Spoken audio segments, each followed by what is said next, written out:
Hey guys, so today we're going to be looking at how to fix the face orientation on your 3D models. Now, if you have this problem, you'll be able to see the inside of your mesh as opposed to the outside. So for example, if we change the face orientation over here, we can see that the front of this helmet is red and the back is blue. So you will see the blue faces when you import it into something like Substance Painter or Unreal. Now if we go inside the front of this helmet, you can see the inside is blue.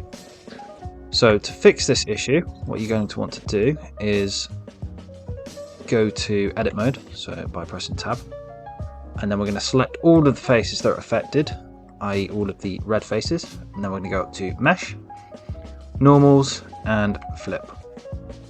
And that is it, guys. That is how you fix the face orientation on your 3D models. If you enjoyed this video, be sure to check out my other videos, and I will see you in the next one.